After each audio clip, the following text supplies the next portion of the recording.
My brother wanted me to co-sign a mortgage, even though he had no stable job. When I refused, they demanded I give him my apartment instead and said I should move out to make things fair. I said no. I, 29M, find myself in an impossible situation with my parents, 58, 56, and younger brother James, 22. And I desperately need outside perspective because I'm beginning to question my own sanity. Let me provide some background first. I'm Michael, and I've spent the last 7 years building a stable life for myself. After graduating with a degree in computer science, I worked multiple internships before landing a position at a tech firm in downtown Chicago. The first few years were rough. Student loans, high rent prices, and the general cost of living meant I was barely scraping by. But I persevered, lived frugally, and eventually worked my way up to a senior developer position. 2 years ago, after saving meticulously and sacrificing countless nights out and vacations, I finally had enough for a down payment on a small apartment.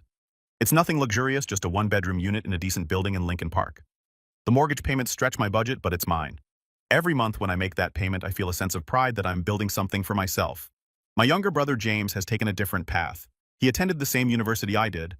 Our parents paid for both our educations but dropped out after one semester claiming college wasn't for him. Since then, he's bounced between retail jobs, usually quitting when managers ask him to work weekends or arrive on time. He lives paycheck to paycheck, though that's being generous. He's frequently borrowing money from our parents for rent, gas, or the latest video game release.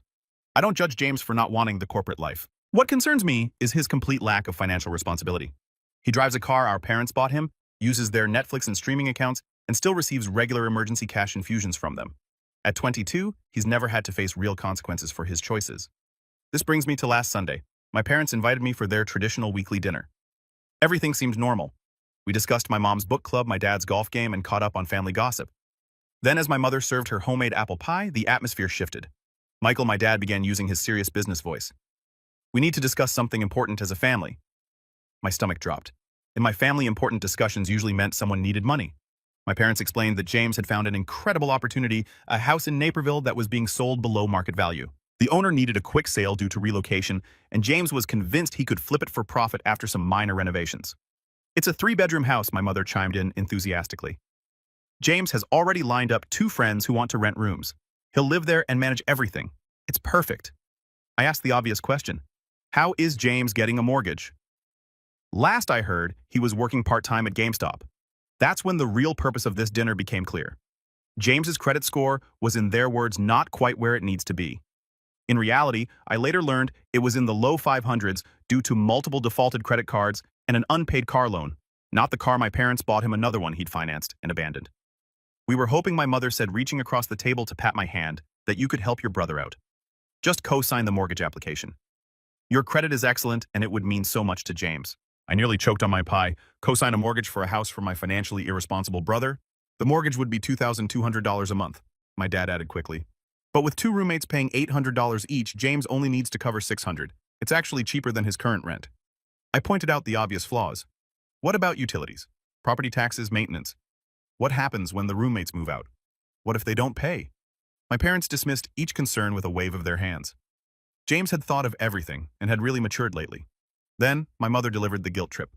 "Michael, family helps family. When you were starting out, we helped you." This was technically true. They'd let me live at home for 6 months after graduation while I job searched. They'd also paid for my education, which I was grateful for, but I'd never asked them to co-sign loans or bail me out of financial mistakes. "I need to think about this," I said, trying to stay calm. "What's there to think about?" James interjected. He'd been unusually quiet until now. "You make bank at your tech job. This won't even affect you unless I screw up, which I won't." "If it won't affect me, then why do you need my signature?" I countered.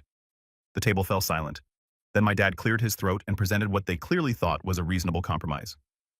"If you're worried about James making the payments," he said, "why don't you move into the house too? You could rent out your apartment, probably for more than your mortgage, and help James manage the property. It's a win-win." I stared at them in disbelief. They were seriously suggesting I leave my apartment to become my little brother's landlord roommate. "Actually," my mother added, her eyes lighting up, "James mentioned your apartment would be perfect for him.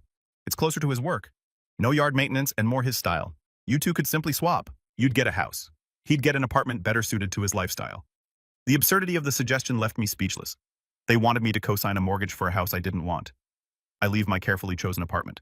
I let my financially irresponsible brother live in said apartment. A move to the suburbs to manage a rental property. A trust that James would somehow pay me appropriate rent for my place. "That's not happening," I finally managed.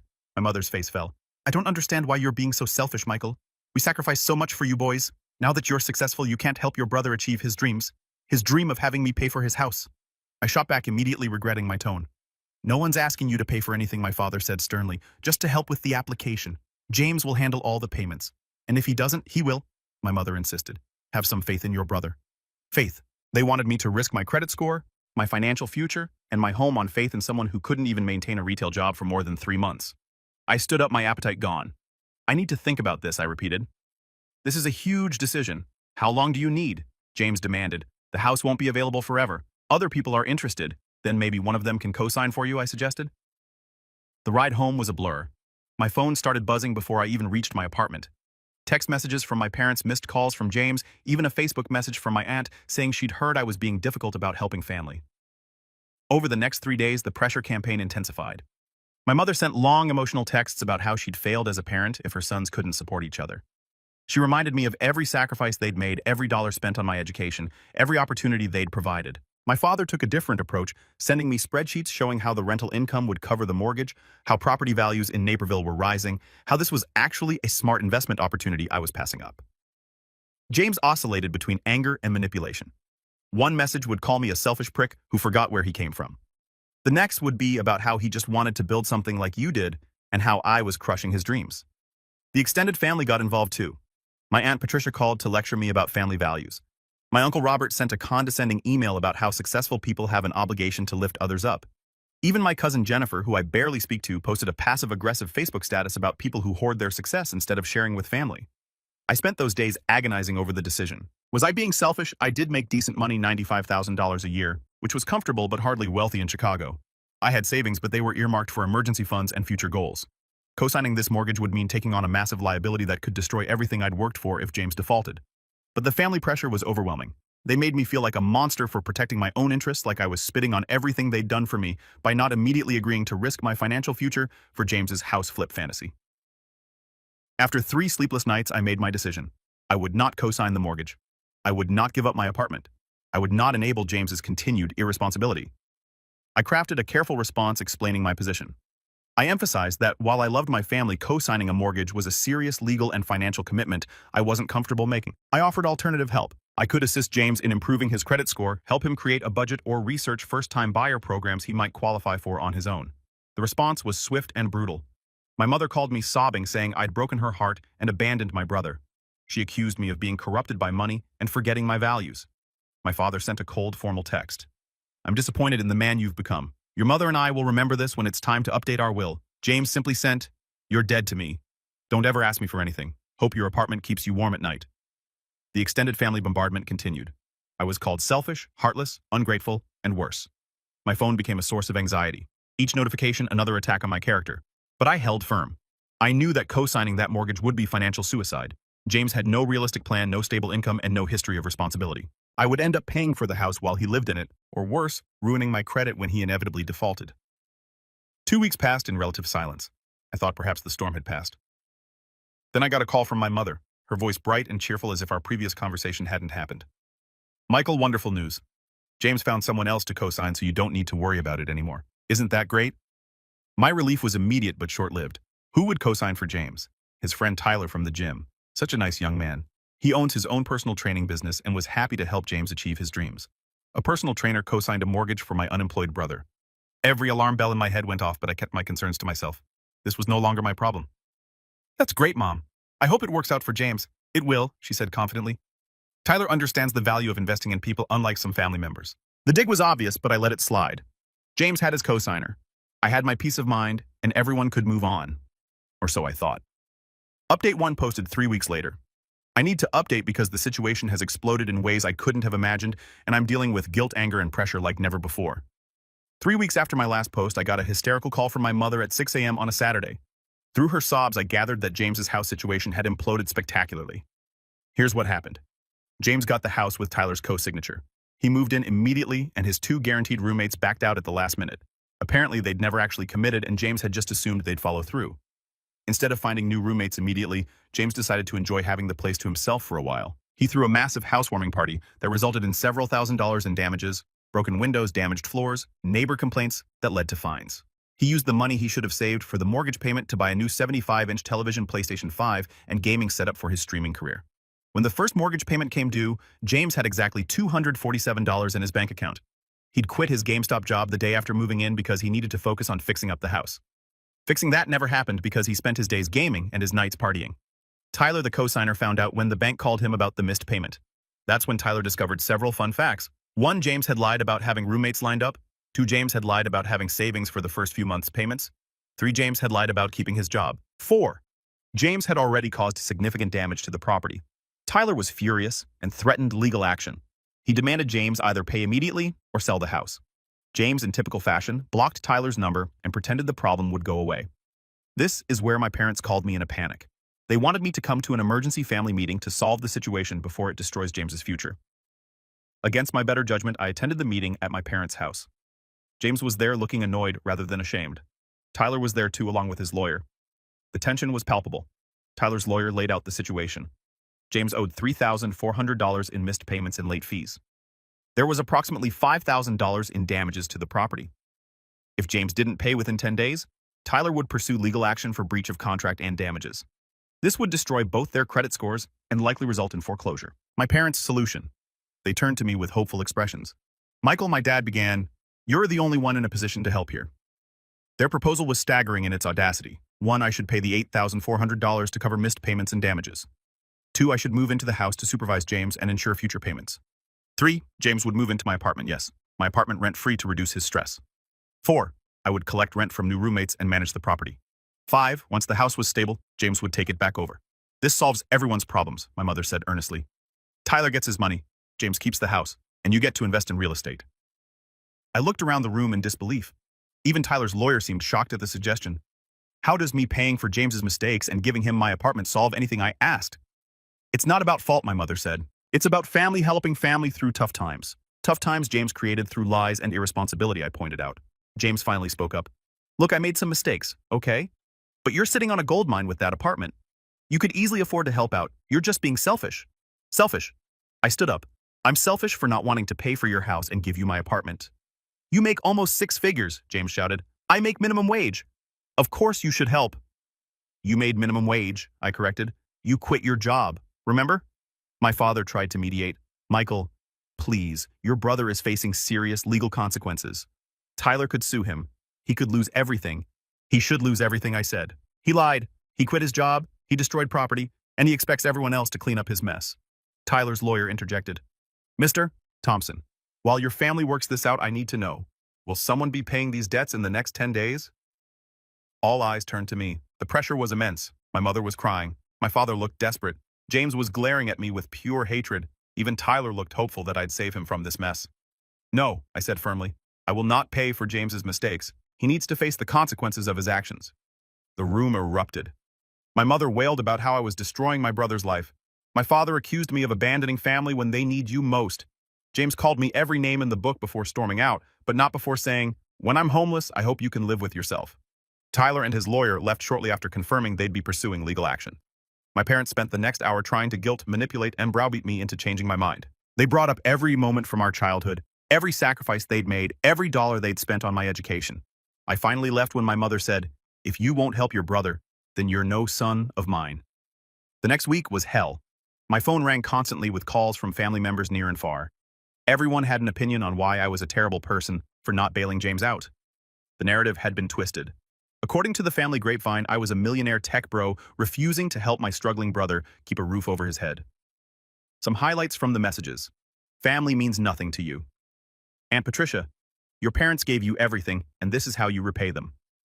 Uncle Robert, must be nice to have money while your brother suffers. Cousin Jennifer, I'm praying for your soul because clearly money has corrupted it. Great Aunt Linda. Meanwhile, the legal situation progressed. Tyler sued James for the full amount plus damages. James, having no money and no assets besides the house, was forced to sell. The quick sale meant taking a significant loss, which didn't cover what he owed Tyler. Tyler got a judgment against James for the remaining $45,000. James, facing wage garnishment and a destroyed credit score, declared bankruptcy. This process revealed even more debts I didn't know about. Credit cards, personal loans, even money borrowed from friends. The total was over $80,000. With no options left, James moved back in with our parents. You'd think this would be a wake-up call. You'd think everyone would realize that enabling James had led to this disaster. You'd think they'd stop blaming me for not throwing good money after bad. You'd be wrong. Update 2 posted 2 months later. I genuinely thought the situation couldn't get worse after James's bankruptcy and moving back with our parents. I underestimated my family's capacity for denial and manipulation. For 2 months, I maintained minimal contact. I responded to basic texts, sent birthday wishes, but avoided any real conversations. I needed space to process the guilt and gaslighting I'd endured. My therapist, yes, I started therapy, helped me understand that I'd made the right choice even though it felt awful. Last week, that fragile peace shattered when my parents showed up at my apartment unannounced on a Sunday morning. I was tempted not to answer, but I could see my mother had been crying and worry overrode my better judgment. They sat on my couch looking around my apartment with calculating eyes. My mother commented on how spacious it was for one person. My father noted the prime location and excellent natural light. Red flags everywhere. "We need to discuss James," my father began. Of course we did. It was always about James. They painted a pitiful picture. James was depressed, spending 18 hours a day gaming in his childhood bedroom. He'd gained weight, stopped showering regularly, and refused to look for work because what's the point with bankruptcy on my record? They were worried about his mental health. Has he considered therapy, I suggested? There are programs for job training, financial counseling? No, my mother cut me off. What James needs is hope. He needs to feel independent again. Living with us makes him feel like a failure. I could see where this was going, but I let them continue, morbidly curious about what new scheme they'd concocted. "You've proven you're responsible, successful, adaptable," my dad said. "You could thrive anywhere. James needs more support." "Since you're so financially responsible," my mother added, "we think the best solution is for you to let James have this apartment." I actually laughed. It was so absurd I thought they were joking. The looks on their faces told me otherwise. "You want me to give James my apartment?" I asked, just to be clear. Not give, my father clarified. "Just let him stay here. You'd still own it, pay the mortgage, handle the HOA fees. James would live here and get back on his feet." "Where would I live?" I asked, playing along. My mother pulled out her phone, showing me a listing.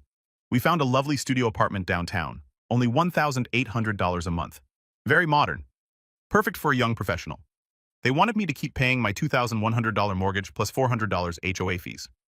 I pay an additional $1,800 for a studio apartment.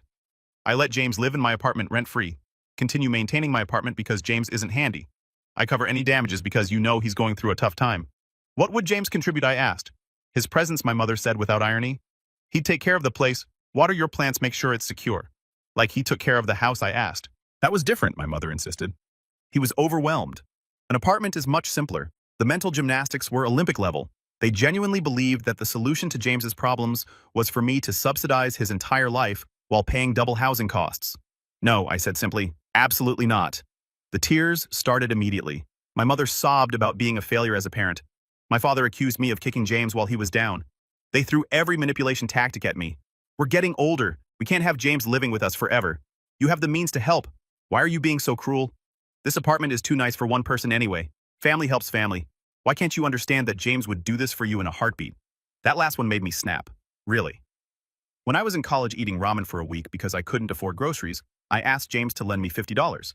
He was living at home, working full-time, zero expenses. He told me to figure it out and bought a new Xbox that same week. He was young, my mother protested. He was 19 with a job. "I'm not giving him my home." My father stood up, his face red. "Then you're no son of mine. We're done here." They left, and within minutes my phone exploded with a familiar barrage of family hatred. But this time, something was different. I didn't feel guilty. Their demands had become so unreasonable, so detached from reality, that I finally saw the situation clearly. I was not responsible for James. I was not obligated to destroy my financial stability for him. I was not selfish for protecting what I'd earned through hard work and sacrifice. I made a decision. Complete no contact for 6 months minimum. I blocked everyone except my grandmother, who had always been reasonable. I found a therapist who specialized in family manipulation and started working through years of conditioning. The extinction burst was intense. They tried everything, showing up at my workplace until security removed them, sending letters to my building management claiming I needed welfare checks, having family friends reach out, pretending to catch up, then launching into guilt trips, creating fake social media profiles to message me, even contacting my ex-girlfriend to try to get her to convince me. But I held firm, and slowly the noise died down. Final update posted 1 month later. I'm writing this final update from a place of peace and clarity I didn't think was possible a few months ago.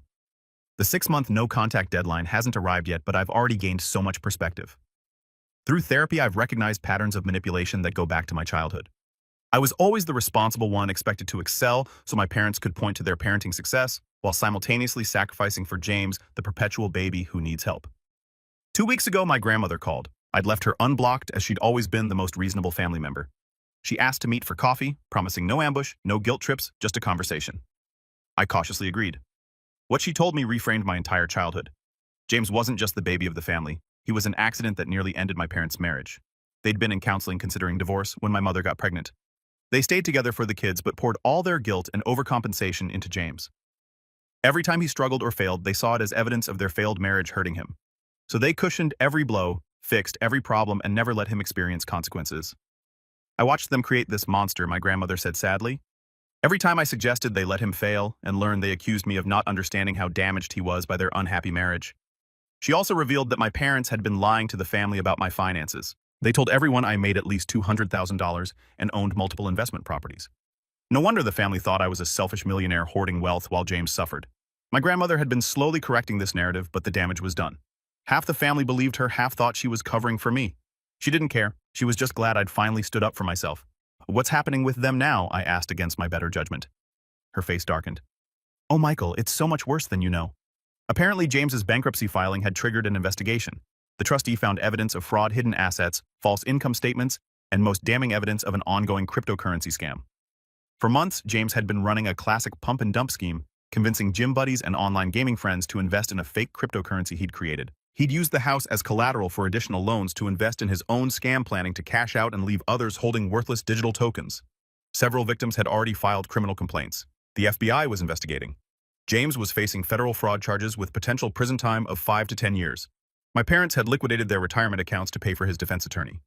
They were now facing their own bankruptcy and would likely have to sell their house, the house where they'd raised us, where they'd planned to retire.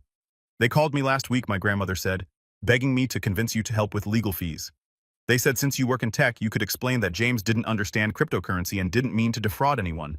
What did you tell them? I asked. The truth, that their precious baby is a criminal who destroyed not just his own life, but the lives of innocent people who trusted him, and that you'd be insane to get involved. I sat in stunned silence. James wasn't just irresponsible, he was a criminal. And my parents were still enabling him, still making excuses, still trying to drag me into his mess. There's more, my grandmother said gently. Some of his victims are suing civilly. Your parents are named in one suit because James used their address for his business. They could lose everything. I felt a mix of emotions. Sadness for my parents, anger at James' relief that I'd stood firm, and guilt for feeling that relief. My therapist later helped me understand these conflicting feelings were normal and valid. As I write this update, James is in federal custody awaiting trial. My parents are living in a small apartment their house sold to pay legal fees. Most of the family has gone quiet either from shame or the realization that they backed the wrong horse. I've maintained no contact with my parents and James. I occasionally get updates through my grandmother, but have asked her to limit them to only essential information. I've donated anonymously to a fund set up for James's victims, people who lost their savings believing his lies. My apartment remains my sanctuary. My job continues to challenge and fulfill me. I'm in therapy working through decades of manipulation and guilt. I've even started dating again, being upfront about my family situation with potential partners. Looking back, I see how close I came to disaster. If I'd co-signed that mortgage, I'd be liable for it during the bankruptcy. If I'd given James my apartment, it would now be seized as an asset in the fraud investigation. If I'd helped with the legal fees, I could have been implicated in the cover-up of his crimes. My selfish decision to protect myself turned out to be the only sane choice in an insane situation. My therapist has helped me understand that real love sometimes means letting people face consequences, that enabling isn't helping, and that sacrificing yourself for someone determined to self-destruct helps no one. To anyone facing similar pressure, trust your instincts. You are not responsible for other people's choices, even family. You are not selfish for protecting what you've earned. You are not cruel for refusing to enable destructive behavior. Sometimes the most loving thing you can do is say no. Sometimes saving yourself is the only option when someone is determined to drown and pull you down with them. I'm building a new life without the toxic dynamics that nearly destroyed me. It's lonely sometimes, but it's honest. It's mine. And for the first time in my life, I'm truly free. Thank you to everyone who supported me through this journey. Your validation and advice kept me sane when I doubted myself. Hold your boundaries, trust your gut, and remember you can't save people who don't want to be saved. No is a complete sentence. Use it.